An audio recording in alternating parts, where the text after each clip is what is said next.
안녕하세요. 저는 나이 80 먹은 할머니입니다. 80평생을 까막눈으로 살던 제가 이렇게 글을 쓰고 읽으며 세상과 소통하고 있는 것이 믿기지가 않네요. 그런 제가 이렇게 글을 쓰게 된 이유는 다름 아닌 저의 소중한 사람들의 이야기를 하고 싶어서입니다. 글을 배우게 된다면 저와 제가 사랑하는 사람들의 이야기를 하고 싶었는데 감사하게도 이렇게 기회가 되어 쓰게 되었습니다. 아들이 옆에서 도와주어서 또 용기가 납니다. 그럼 이야기 시작해 보겠습니다. 저의 인생은 어두운 날이 길었습니다. 괜찮아지려고 하면 무너지고, 괜찮아지려고 하면 무너지는 인생이었죠. 그리고 바로 3년 전까지만 해도 이렇게 글을 쓰고 읽는 것은 생각하지도 못했어요. 그래서 그런지 제가 어렸을 적부터 저의 주변 사람들은 저의 인생을 망치려 악을 쓰고 달려드는 것만 같았죠. 부모님은 애를 가졌다는 소식을 듣자마자 연락을 끊어버렸고, 남편은 아이가 장애를 가지고 있다는 사실을 알자마자 이혼을 했는데, 글도 못 읽고 주변에 도움 줄 사람 하나 없는 저 같은 사람은 먹잇감이 되기 딱 좋았어요. 그것과 관련하여 가장 기억나는 일은 31살 때 제일 친한 친구한테 배신당한 일인데요.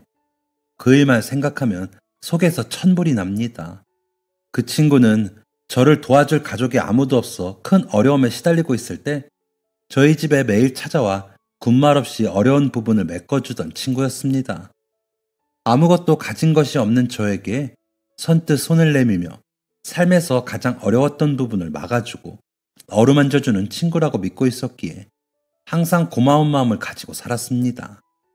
그러던 어느 날 갑자기 집에 찾아와 저에게 종이 하나를 내밀면서 말하더라고요. 야, 이 주변 사람들 다 재개발 때문에 난리야. 너 이거 봤어? 이러면서요. 동네를 돌아다니면서 재개발에 관한 이야기는 들은 적이 없었지만 아무 의심 없이 그렇구나 하고 넘겼습니다. 친구가 내민 종이는 저에게 그저 하얀 건 종이요, 검은 건 글자라는 큰 의미가 없는 것이었습니다. 그런 친구의 모습을 본 제가 이걸 나한테 줘봤자 뭐해, 나는 읽을 수도 쓸 수도 없는 그냥 종이 쪼가리일 뿐인데 라고 말했더니 멋쩍게 웃으며 아 맞아 그렇지, 자 봐 내가 읽어줄게. 넌 나 없으면 이 험한 세상 어떻게 살려고 그러니? 나한테 잘해 이년아, 이러더라고요. 그리곤 바로 목소리를 가다듬고는 그 종이에 적혀 있을 거라고 굳게 믿고 있던, 하지만 그런 내용은 어디에도 존재하지 않는 말을 늘어놓았습니다. 재개발 추진 동의서. 추진위원회는 여러분의 동의서를 기다립니다. 사전 타당성 검토 신청 동의서를 받아서 주거 정비 지수 점수가 충족되면 재개발이 가능합니다. 왜 동의서 제출을 빨리 해야 하나요? 동의서 제출이 지연되면 신축으로 인해 노후도 기준이 충족되지 않을 수 있습니다. 어머, 이거 빨리 작성해서 갖다 줘야겠다. 너만 이거 도와주고 나도 얼른 가서 적어내야겠어.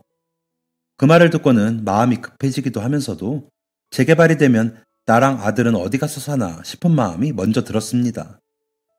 근데 이거 재개발되면 우리 같은 돈 없는 사람들은 어디 가서 살아? 공사 시작하면 한두 달 걸리는 것도 아니고 오래 걸릴 텐데. 그런 거 생각하면 시간만 늦어진다. 재개발되면 집값도 올라가고 얼마나 좋아. 네 아들을 생각해. 아픈 애 데리고 살려면 좋은 집에서 좋은 거 먹이면서 살아야지. 재개발한다고 하면 동의하는 게 우리 같은 사람들한테는 제일 좋은 거야. 얘가 뭘 모르는 소리를 하네. 그리고 내가 있는데 무슨 걱정이야. 까짓 거 그동안 같이 살면 더 좋지. 너 바쁠 때는 내가 영수 돌봐주는 것도 더 쉽잖아. 왔다 갔다 안 해도 되고. 안 그래? 장애를 안고 있던 제 아들 얘기를 하니까 판단력이 흐려져서 그렇게 하면 되겠다 싶었어요. 그리고 집값이 올라가면 좋은 건 맞으니까요. 그래서 그거 어떻게 동의하면 되는데? 했더니 네 인감도장이랑 주민등록증이랑 필요해 하더라고요. 요즘은 동의 하나 하는데 그런 것까지 필요한가 하면서 방에 들어가 도장이랑 신분증을 들고 나왔어요. 가지고 나오면서도 그 생각이 머릿속에서 떠나질 않아서 동의서 하나 하는데 인감까지 필요하다고? 그리고 이거 이거 종이에 적힌 글자들이 네가 말해준 거에 비해 내용이 너무 길어. 재개발 동의서 맞지? 맞는 거지? 친구의 말을 의심하고 싶진 않았지만 계속 생겨나는 의문점에 질문을 내던졌습니다. 내용에 관해서 저 혼자서는 알 턱이 없으니 답답한 마음이었습니다. 그랬더니 친구는 그건 내가 너 알기 쉽게 줄여 말했으니까 그런 거지. 그리고 저 내용 다 말하고 너 이해시키려면 하루 종일 걸릴걸? 너 재개발에 관해서 잘 알기나 해. 지금 나 의심하는 거지? 그럼 하지 마. 됐다, 진짜. 나 이제 이 집 안 오니까 그렇게 알아. 좋은 일이라고 알려주고 도와줘도 이렇게 도둑년 취급하면 나도 이 귀찮은 짓 더는 못하지. 분명 제가 잡을 걸 알고 하는 말이었을 거예요. 저는 저를 도와주고 있는 친구를 그런 작은 의심 하나로 저버릴 사람이 아니었거든요. 혼자서는 못하는 것들이 너무 많았으니까요. 아니야, 미안해. 왜 그래, 진짜. 내가 미안하니까 이리 와서 앉아. 동의서 적어야 되잖아. 하며 나가려는 친구를 급하게 불러 세워 앉혔습니다. 그때 만약 제가 친구를 불러 세우지 않았다면 제게는 그런 일이 생기지 않았을까요? 왜 그때는 생각을 못했을까요? 돌아서며 보이는 그 작은 웃음의 의미를요. 나 너무 서운했어. 알지? 얼른 이거 여기 찍어. 주민번호는 내가 적는다. 하는 말을 따라서 저는 순순히 친구가 가리키는 위치에 도장을 찍었고 친구는 그 바로 밑에 저의 주민번호를 적는 듯 보였죠. 도장 찍을 곳은 또 얼마나 많던지 의심은 계속됐지만 그렇게까지 화를 내고 서운해하는 친구에게 또다시 의심하는 말을 꺼낼 수가 없었어요. 그렇게 모든 서류 작성을 완성했어요. 왜인지 모르겠지만 인감도장, 주민등록증, 서류가 한 사진에 모두 담길 수 있도록 위치를 맞추곤 사진까지 한 장 찍더라고요. 누가 봐도 이상한 행동이었지만 그 자리에는 자신의 의견을 자신있게 피력할 사람은 없었어요. 그저 아무것도 모르는 바보 같은 젊은 여자와 의심스러운 행동만 하는 사람이 앉아있을 뿐이었죠. 친구는 얼른 자신도 가서 동의서를 작성해야 한다며 자리에서 일어나 집 밖을 서둘러 나가려고 했어요. 동의서라고 불리는 저의 개인정보가 모두 담긴 종이야 말이죠. 이 서류는 내가 내 거 작성하고 같이 가져다 낼게. 나도 어차피 내려가야 돼서 가는 김에 같이 가져다 주는 거니까 너무 고마워하지 말고 하며 신발장으로 향하여 신발을 신었습니다. 문을 열고 집을 나서려는 순간 갑자기 뒤를 돌아 우리 서로서로 잘 살아보자고 하는 거잖아. 알지? 다 잘 될 거야. 우리 아직 젊잖아. 하더라고요. 그저 수많은 절차 중에 이제 시작하는 단계의 서류만 작성했는데 뭐 저리 좋아하나 싶었습니다. 그 후 얼마 안가 저는 이유도 모른 채 전 재산을 잃었고 무슨 짓을 한 건지 제 손으로는 해결할 수도 없을 것 같은 어마어마한 빚더미에 앉게 되었습니다. 하루 사이에 저에게 남은 것은 집과 어린아들 뿐이었죠. 알고 보니 제가 작성한 그 서류가 제 이름으로 받는 대출 관련한 서류였습니다. 평소 대출에 관해서도 잘 알지 못했고 글씨도 못 읽어서 어떻게 그게 가능한 건지 자세한 내막은 알지 못했지만 본인이 가서 하는 것도 아닌데 인감 도장과 주민등록번호만 가지고도 남의 이름에 대출을 받을 수 있다니 예상되시겠지만 그 친구는 동의서를 가지고 나간 순간부터 저희 집은 물론이고 동네에서 코빼기도 보이지 않았습니다. 날 속였구나. 날 속이려고 우리 아들 얘기까지 들먹이고 작정해서 달려들었구나 했죠. 처음부터 다 계획하고 우리 집에 발을 들였을 생각을 하니 친구에 대한 원망과 화보다는 제가 너무 무능하고 바보 같고 멍청이 같다는 생각이 먼저 들었습니다. 그 일이 생기고 나서부터 매일 밤마다 자책하며 하루를 마무리했는데 그것은 제 자신을 한없이 무너뜨려갔죠. 들려오는 소문으로는 그 친구는 저에게서 빼앗아간 돈으로 바로 서울에 올라가 집 한 채 장만해서 떵떵거리며 잘 살고 있다고 하더라고요. 제 돈까지 빼앗아가 서울로 올라갔는데 못 살고 있다는 소식을 들었으면 더 화가 치밀어 올랐겠지만 잘 살고 있다니 한편으로는 얼마나 힘들었으면 친구를 속여서까지 그랬겠어 하며 안쓰럽다는 생각을 하기도 했습니다. 바보 같다는 생각들 하시겠지만 제 마음이 그렇다는데 뭐 어쩌겠어요. 저는 무너져가고 있었지만 언제까지 그러고만 있을 수 없었습니다. 저에게는 장애를 가진 어린 아들이 있었고 하루가 다르게 빚은 무섭게 쌓여갔으니까요. 정신을 얼른 차리고 다니던 일터에 연락을 해보았습니다. 하지만 아무 연락 없이 며칠 동안이나 일을 빠진 직원을 해고하는 것은 전혀 부당하지 않았죠. 제가 당장 해야 할 일은 새로운 일자리를 찾는 것이었는데 마음에 걸리는 것이 하나 있었습니다. 바로 저의 아들이었어요. 평소에는 제가 일을 나가 있을 때 친구가 집에 와서 아이의 밥과 안전을 책임져 주었었는데 그 친구가 떠나버렸으니 남은 선택지는 제가 아들을 데리고 출근을 하는 것밖에 없었습니다. 애를 데리고 출근하겠다는 사람을 뽑아줄 사람이 얼마나 될까요? 앉아서 고민만 해봤자 답은 안 나올 것을 알기에 아들의 작은 손을 잡고 일자리를 구하러 돌아다녔습니다. 아이가 자폐 스펙트럼 장애를 가지고 있어 사람이 많고 시끌벅적한 장소는 안 될 것 같아 최대한 조용하고 한적한 곳에 위치한 일자리를 구하려고 애썼죠. 죄송합니다. 혼자 하신다면 모를까 애를 데리고 오시는 건 안 될 것 같아요. 라는 거절의 말들을 듣고 집으로 돌아오는 날들이 허다했어요. 일은 안 구해지고 빚 갚을 돈은 당연히 없었고 당장 사용할 생활비도 없어 하루하루가 막먹했고 절망스럽더라고요. 나쁜 생각이 안 든 것도 아니지만 그런 생각은 생각보다 쉽게 접혔어요. 내가 죽으면 저 아이는 내가 가진 빚이 다 영수한테 떠넘겨질 텐데 하는 생각을 하면 죽을 수도 없었죠. 아이의 손을 잡고 며칠을 매일같이 돌아다녔을까. 한 골목에 작게 위치한 떡집에서 일을 구할 수 있었어요. 할머니께서 운영하시던 가게였는데 더운 날에 하도 걸어다녀 땀에 쩔어있는 모습에 안쓰러우셨는지 식혜와 떡까지 내어주시며 여기서 한번 일해보라고 해주시더라고요. 너무 감사하게도 제가 일하는 동안에 영수를 봐주시겠다며 먼저 말을 꺼내주셨어요. 그렇게 그곳에서 나오기 전까지 연신 고개를 숙이며 인사를 드리고서야 집에 갈 수 있었답니다. 그래도 일을 구하니 한시름 놓을 수 있었던 것 같아요. 돈은 얼마 못 벌지만 벌 수 있는 게 어디냐 싶었죠. 그런 생각도 잠시 갑자기 누군가 집 문이 부서질 듯하게 두드렸어요. 사채업자들이 저에게 찾아왔던 거예요.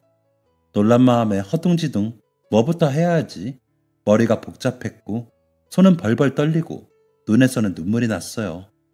사실 없는 척을 해야 하나 생각이 제일 먼저 스쳐 지나갔지만 그 상황에 놀랐던 건 저뿐만이 아니었어요. 옆에서 가만히 그림을 그리고 있던 영수가 손으로 귀를 치며 자지러지게 소리를 질렀죠.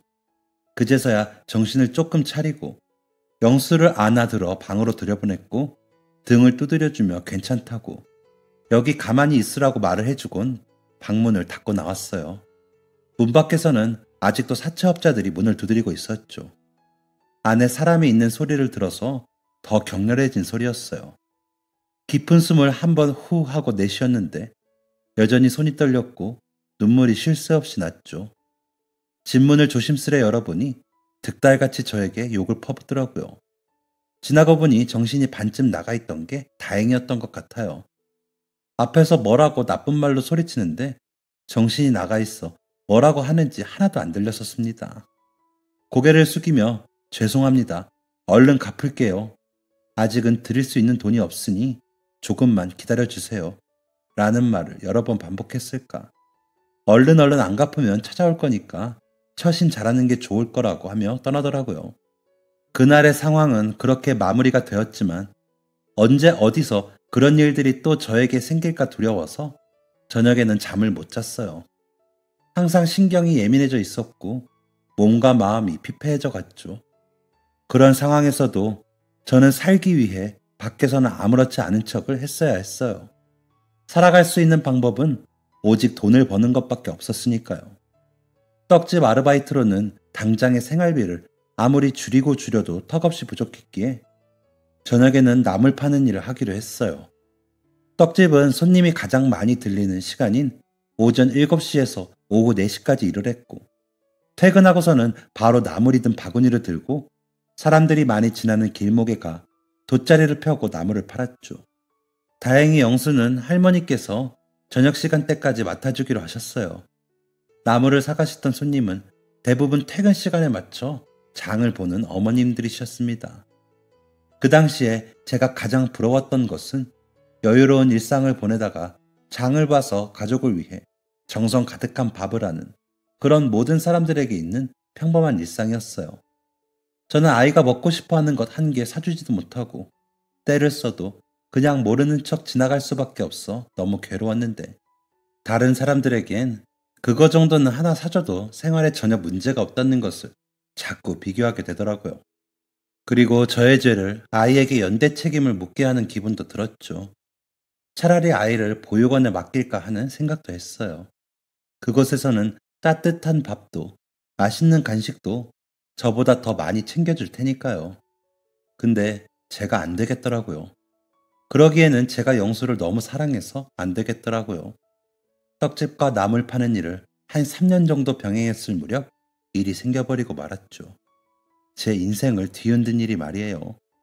여느 때와 같이 떡집에서 일을 끝내고 나와 나무를 팔고 영수를 데리러 떡집으로 향하던 길이었어요. 그 순간 저 멀리서부터 구급차 소리가 들리더라고요. 뭐지 싶어 뒤를 돌아보려는 순간 저의 옆을 빠르게 스쳐 지나갔죠. 그 주변에는 사람 사는 주택가도 많았는데 왜인지 느낌이 안 좋은 거예요. 영수 얼굴을 빨리 보지 않으면 그 불안감은 사라지지 않을 것만 같아 빠른 걸음으로 떡집으로 향했습니다. 이제 길 모퉁이 하나만 돌면 끝인데 구급차 소리는 점점 더 가까워져만 갔어요. 사람들 웅성거리는 소리에 묻혔지만 미세한 우는 소리도 들렸습니다.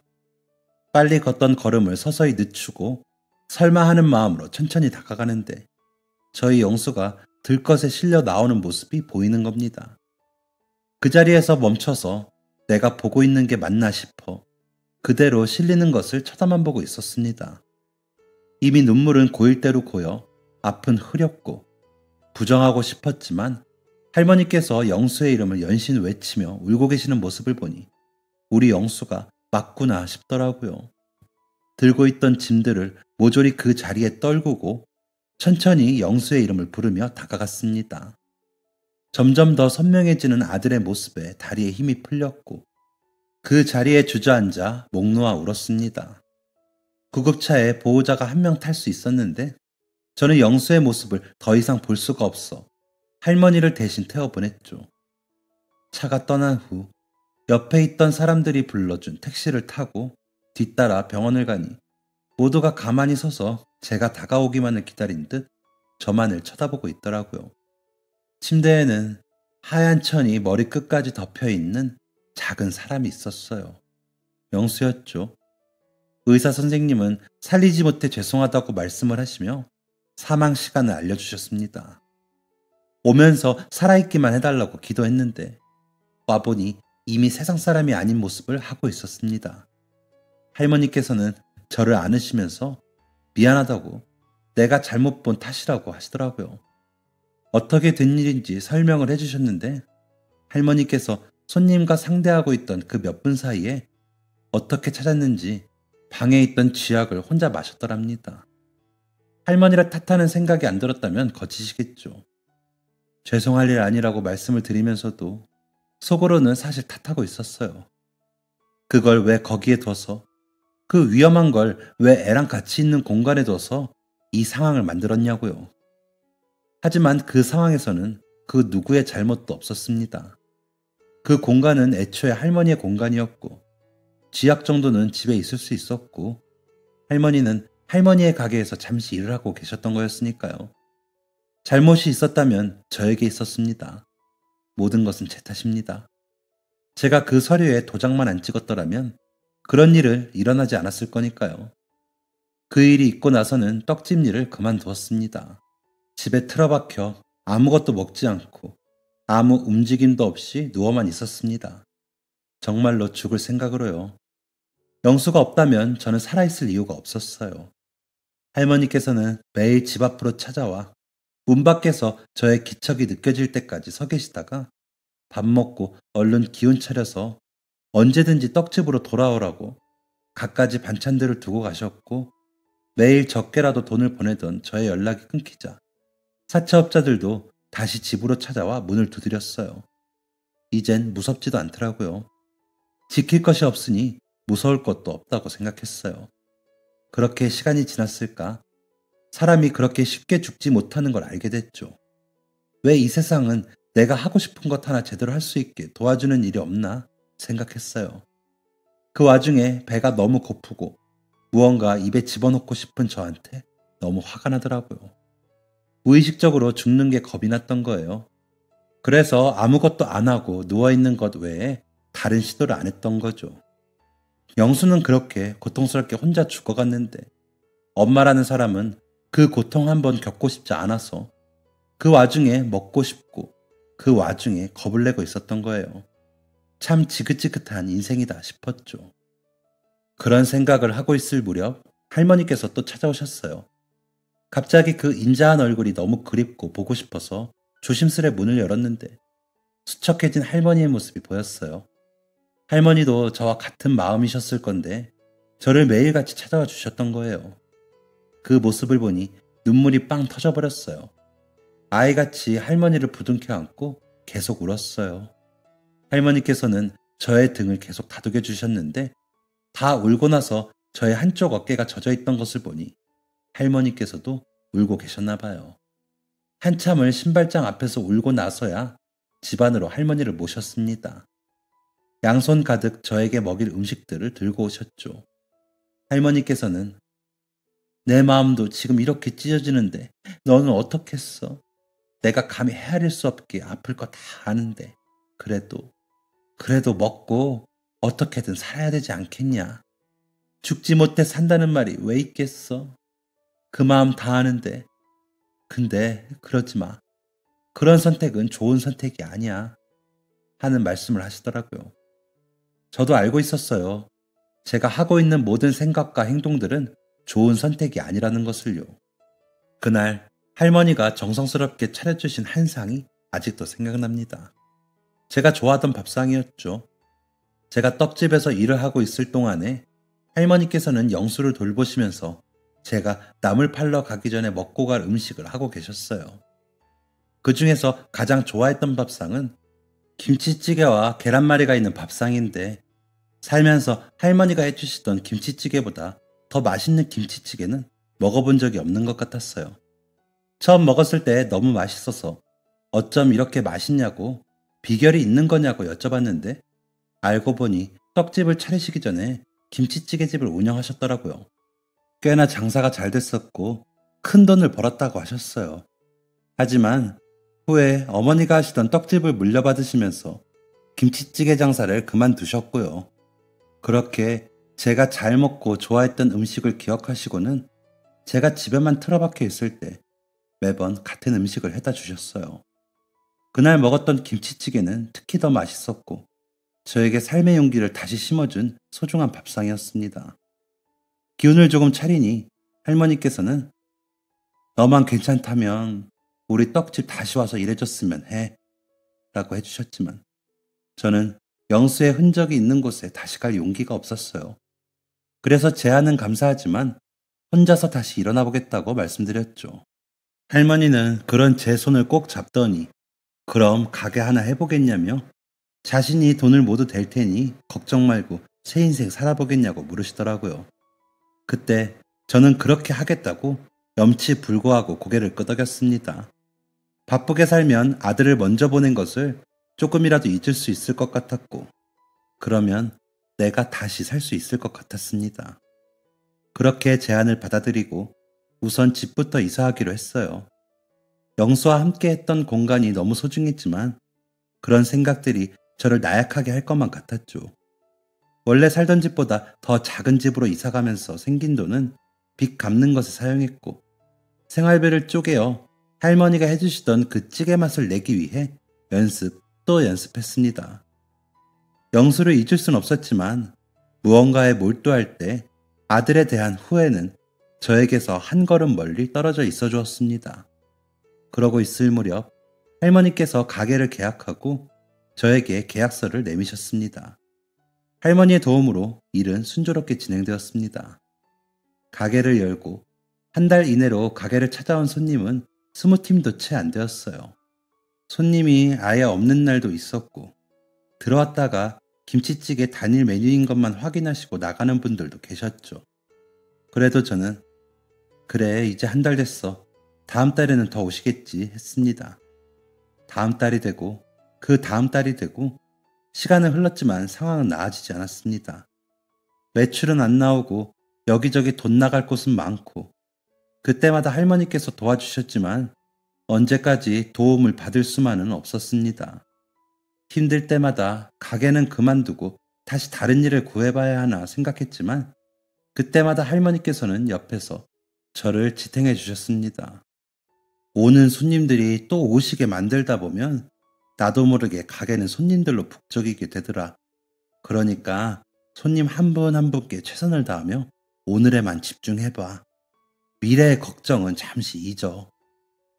말씀해 주신 대로 저는 하루하루에 집중하고 음식 맛의 초심을 잃지 않기 위해 정성을 들였습니다. 그러다 보니 정말 매출이 조금씩 늘더라고요.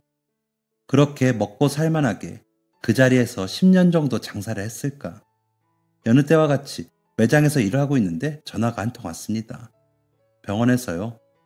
할머니께서는 그 사이 몸이 많이 안 좋아지셨는지 제가 가게 일로 바빠서 못 찾아뵙는 동안 병원에 입원하셨었더라고요. 상황이 많이 안 좋으니 보호자분이 오셔서 봐야 할 것 같다는 말과 함께 끊으셨고 저는 얼른 가게 일을 접고 병원으로 갔습니다.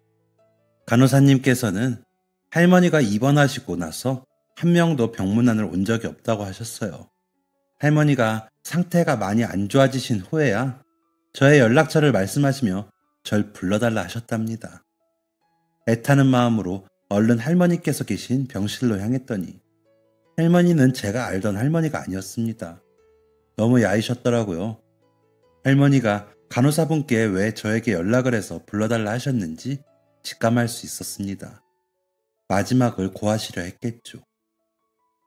죄송해요. 바쁘단 핑계로 했더니 난 괜찮아. 조용히 왔으니 조용히 떠나고 싶었다. 그런데 나 죽기 전에 영수일 진심으로 다시 한번 사과하고 싶었어. 그러지 않으면 죄책감으로 내 눈을 감을 수 없을 것 같아서 하시더라고요. 그 말에 눈물이 났습니다. 할머니의 손을 잡고 할머니 잘못 아니에요. 못난 어미 탓이지. 그 일은 더 자책하지 않으셔도 돼요. 마음 편히 잡수세요. 영수도 할머니를 원망하지 않고 있을 거예요. 라고 말씀드렸죠. 할머니는 영수가 그렇게 간 이후로 죄책감으로 살아오셨어요. 저도 물론 그랬지만요. 할머니의 마음이 너무 이해가 가서 가슴이 아렸습니다. 그 후로부터는 가게를 마치면 병원으로 찾아가 할머니와 시간을 보냈지만 얼마 안 가 할머니는 세상을 뜨셨습니다. 허탈감과 상실감 그리고 슬픔이 온몸을 덮쳤습니다. 할머니가 돌아가시고부터는 더 가게에 열정을 쏟았습니다. 그렇지 않으면 마음에 난 구멍이 점점 더 커져버릴 것 같았거든요. 슬픔을 잊기 위해서 가게에 매달렸고 그러다 보니 꼭 이 가게를 성공시키고 싶어졌습니다. 그때는 그게 제가 사는 이유였고 전부였거든요. 가게 문을 닫으면 손님이 꾸준히 많이 찾지 않는 이유를 연구하였고 찌개와 같이 나오는 반찬들을 이리저리 바꿔보며 매출의 상태를 지켜보았습니다. 하지만 별다른 변화는 보이지 않았죠. 그리고 무언가를 바꾸려고 할수록 자꾸 찾아주시는 분들의 발길이 끊기는 일이 생겼습니다. 제가 할 수 있는 일은 그저 오시는 손님 한 분 한 분께 최선을 다하는 것밖에 없었습니다. 그렇게 할머니의 말씀대로 매일매일에 집중하고 최선을 다하며 시간은 1년, 3년, 7년 계속 흘렀습니다. 그러던 어느 날 어떤 이유에서인지 가게가 입소문을 타서 손님이 폭발적으로 느는 일이 생겼습니다. 아직도 그 이유는 찾지 못했지만 점점 자주 찾는 손님이 늘어나면서 매출이 급상승하게 된 것입니다. 몇십 년 동안의 꾸준함과 노력이 헛되지 않았다는 것을 보여주듯 매장 밖에는 손님이 줄을 섰고 도저히 혼자서는 운영을 할 수 없는 상태에까지 이르렀죠. 하지만 저는 무슨 고집에선지 사람 하나 구하지 않고 혼자 가게 운영을 지속했어요. 그렇게 계속 일을 하고 돈을 갚고 또 일을 하고 돈을 갚고 하는 반복적인 삶을 계속 살았습니다. 그러다 보니 어느 순간 빚은 없어지고 통장에 돈은 수북히 쌓였죠. 하루 종일 일을 하고 집에 들어와 가만히 영수의 사진 한번 보고 할머니와의 추억 한번 생각하고 있다가 갑자기 너무 공허하고 슬픈 마음이 들었습니다. 슬픔을 달래려고 열중했던 가게가 성공을 하고 나니 소중했던 사람들의 빈자리가 크게 다가오더라고요. 지금 나는 돈을 다 갚았는데 이제는 맛있는 것을 사줄 사람도 은혜 입은 것을 갚을 사람도 주변에 소중한 사람 하나 남아있질 않는데 난 이제 무엇을 해야 하지 하는 생각이 들더라고요. 그게 그렇게 허탈하고 힘들 수 없었습니다. 예전에 가게를 시작하면서 아픔을 잠시 잊었듯 다른 것에 집중해 볼 요량으로 근처에 있던 고아원을 찾아가 봉사활동을 하겠다고 요청했습니다. 하지만 막상 고아원에 찾아가 아이들을 보니 아들 생각이나 쉽게 다가가지 못하겠더라고요. 그래서 고아원은 안 되겠다, 다른 곳을 찾아봐야겠다 하고 돌아 나오려는 순간 온몸이 굳어 아무것도 할 수가 없었습니다. 저의 아들과 너무 닮은 한 아이를 본 것이죠. 아들이 간지 10년도 훨씬 넘었지만 선명하게 아들의 모습이 그 아이를 통해 제 눈으로 들어왔습니다. 그날 집으로 가려던 몸을 다시 돌려 세우고 자리에 앉아 그 아이를 한참이나 지켜보았습니다. 저는 그 아이를 발견한 후로 고아원을 꾸준히 방문했습니다. 발길이 저절로 그곳으로 향하더라고요. 그저 멀리서 지켜보는 것밖에는 못했지만 얼굴이 자꾸만 아른거려서 시간이 날 때마다 찾아갔습니다. 하지만 아이에게는 말을 걸 수 없었죠. 그저 멀리서 바라만 보았죠. 그렇게 몇 년을 그 고아원으로 나가 봉사활동을 했어요. 여전히 아이와는 말 한 번 섞어보지 못했죠. 그런데 어느 순간부터 그 아이가 보이지 않더라고요. 고아원 원장님께 조심스레 여쭤보았더니 18살이 되어 고아원은 퇴소했다는 말씀을 해주시더라고요. 그 얘기를 들으니 그 어린아이가 혼자 어디서 뭘 해먹고 사나 걱정이 되었습니다. 소에게 자릿비는 주어진다는 말씀을 해주셨지만 걱정을 놓을 수가 없겠더라고요. 하지만 아이의 거취는 원장님께서도 알지 못한다고 하셔 그대로 그 아이를 제 마음에서 떠나보낼 수밖에 없었어요. 그렇게 고아원 봉사를 한 지 5년이 흘렀습니다. 어느 날은 아이들과 같이 밥을 먹고 놀고 낮잠도 자고 마음이 꽉 채워지는 하루를 보낸 후 적막한 집으로 돌아왔습니다. 여느 때와 마찬가지로 방으로 들어와 아들 사진을 보며 하루에 있었던 일들을 말해주고 시간을 보내다 잠이 들었죠. 아들이 가고 나서는 한 번도 꿈을 꾼 적이 없었는데 딱 한 번 꿈을 꾼 날이 그날이었어요. 저는 너무 푸르러서 눈이 부실 정도의 들판에 혼자 서 있었습니다. 바람이 적당하게 살랑거리며 불고 기분 좋은 햇빛이 쏟아지고 있었죠. 흔들리는 풀잎 소리가 너무 좋아서 그 자리에 앉아 가만히 눈을 감고 듣고 있었는데 아들의 웃음소리가 귓가에 들렸습니다. 너무 놀라서 자리에서 벌떡 일어나 주위를 둘러보았는데 저 멀리서 남자아이 2명이 앉아서 그림을 그리고 있는 게 보였습니다. 아이들에게 살며시 다가갔는데 저희 아들이 고개를 들고는 엄마, 형이야, 형. 우리 형이다. 같이 살자. 나 행복해. 하더라고요. 우리 아들은 외동이었기에 웬 형인가 해서 얼굴을 들여다보려는데 얼굴은 보이지 않았습니다. 그렇게 얼굴은 못 본 채 꿈에서 깼지만 이상하게도 누군지 알 것만 같더라고요. 5년 전 고아원에서 퇴소했던 그 아이. 당장 그 아이를 찾아가야 되겠다 싶더라고요. 고아원 봉사활동을 하러 가서 원장님께 그 아이 얘기를 다시 꺼냈더니 얼마 전 그 아이가 고아원으로 편지를 보내 주소를 알았다고 하시며 주소를 내미시더라고요. 아, 우리 아들이 나를 그 아이에게 보냈구나 생각이 들었어요. 원장님께 주소를 읽어달라 했고 그 자리에서 그 주소를 외우려고 100번을 넘게 중얼중얼 되뇌었습니다. 그리고 그 주소로 바로 찾아갔죠. 가는 동안 사람들에게 100번은 물어 그 집에 도착한 것 같아요. 그 아이의 집은 사람이 살 수 있는 곳인가 싶을 정도로 허름했고 주변에 공사도 하고 있어 소음도 컸어요. 조심스레 문을 두드려 봤지만 사람의 기척이 나질 않았습니다. 어디를 나간 것 같아 올 때까지 기다려보자 하고 앞에 있는 돌계단에 주저앉아 하염없이 기다렸습니다.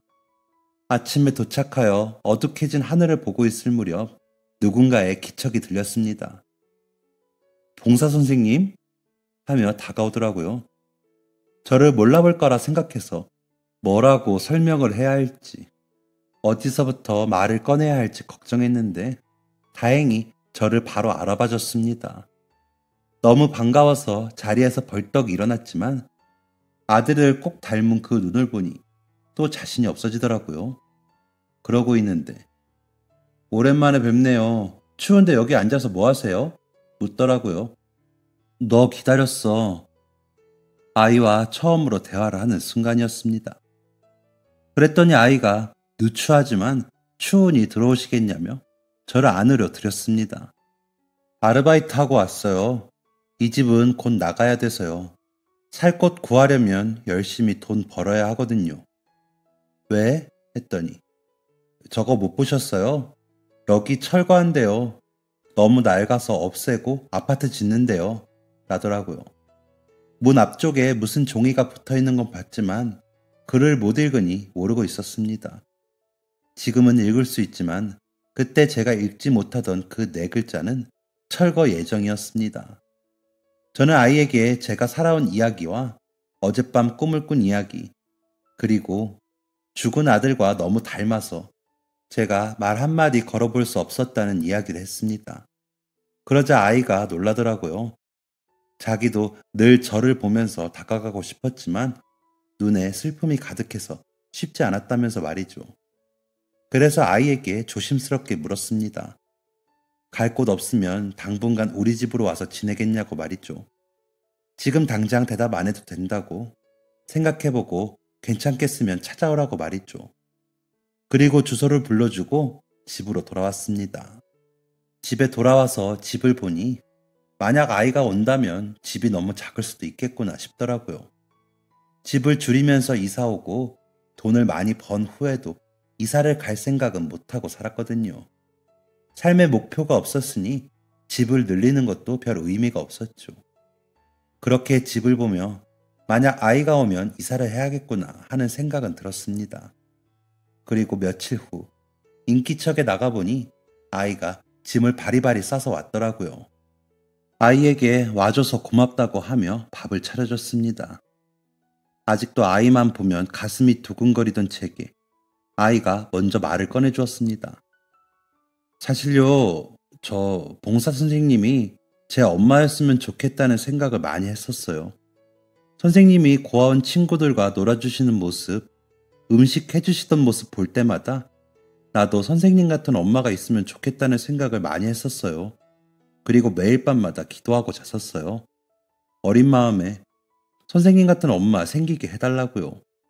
선생님이 저에게 말 한마디 걸지 않아서 저를 좋아하지 않나 보다 생각하며 그 기도는 그만두었지만요.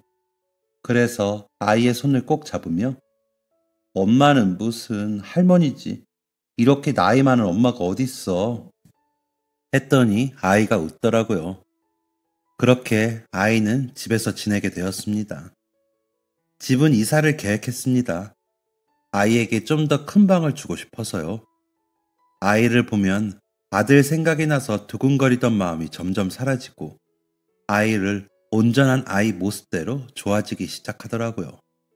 함께 지내며 매일 많은 이야기를 나누던 도중 아이에게 하고 싶은 것이 무엇인지 물어보았는데 공부가 하고 싶다고 했습니다. 아이는 그때까지만 해도 아르바이트를 하고 있었는데 그럼 수능을 한번 봐보겠냐고 했더니 그러고 싶다기에 그럼 아르바이트 그만두고 공부해보자고 하며 재수 학원을 보내줬습니다. 학원비를 대주겠다고 하니 그동안 모은 돈을 내밀더라고요. 그래서 조금 더 보태서 1년 공부할 학원비를 줬습니다. 학원에 등록한 아이는 공부를 열심히 했습니다. 어쩔 때는 공부에 너무 집중해서 괜히 공부하라고 했나 싶은 마음도 들었습니다. 아이와 시간을 보내고 싶어도 도통 시간이 나지 않으니 말이에요. 그래도 몇 달만 참자 하고 아이가 공부에 전념할 수 있도록 도왔습니다. 그렇게 수능날이 다가왔고 아이와 함께 수능장 앞으로 같이 가 인사를 하고 주머니에 엿을 몇 개 넣어주곤 들여보내고 나니 얼마나 떨리던지 끝나는 시간까지 조마조마해서 일이 손에 잡히지 않았습니다. 그리고 아이는 시험을 잘 봤습니다. 가고 싶어 했던 학교를 충분히 가고도 남을 성적이었죠. 결국 아이는 수능 공부를 한 지 반년 만에 정말 대학교 국어 국문과에 보란듯이 입학했습니다. 글 모르는 저를 보며 국어 선생님이 되고 싶다는 생각을 했다면서요. 아이는 학교를 다니면서 저에게 글 공부를 알려주었는데 글을 하나씩 알고 조금씩 읽을 수 있게 되니까 세상이 다르게 보이더라고요. 마트에 가도 뭐라고 적혀 있는지 보였고 이제 저에게 책은 흰 건 종이요 검은 건 글씨다가 아니었습니다. 그러던 어느 날 아이와 공부를 하던 중 아이가 공책에 글을 적었습니다. 감사합니다 어머니. 어머니의 아들이 되고 싶습니다. 라고요. 글을 읽을 수 있다는 감격과 아들이 되고 싶다는 아이의 말에 감격해 그날은 공책을 눈물로 적시고 공부를 하지 못했습니다. 그렇게 다 늙음하게 아들이 생기게 되었네요. 까막눈이어서 모든 것을 잃었던 내가 인생 말년에 글을 읽을 수 있는 눈과 글을 가르쳐주는 아들을 얻었습니다. 그렇게 아들이 대학교를 다니는 내내 약 3년 정도 글을 익히고 나니 이렇게 긴 글도 쓸 수 있게 되었네요. 옆에서 아들이 도와주어 글을 쓰고는 있지만 감개가 무량해서 글을 쓰는 내내 자꾸 눈물이 납니다. 주책맞게요. 살아봐야 10년 더 살겠지요. 아들과 남은 시간 행복하게 보내고 싶습니다. 그리고 죽으면 하늘에가 먼저 간 아들을 꼭 안아주고 싶습니다. 할머니의 긴 이야기 들어주셔서 감사합니다. 여러분들은 행복하시길 바랍니다. 지금까지 사연 들어주셔서 감사합니다. 사연이 재밌으셨다면 구독과 좋아요를 눌러주세요. 감사합니다. 안녕히 계세요.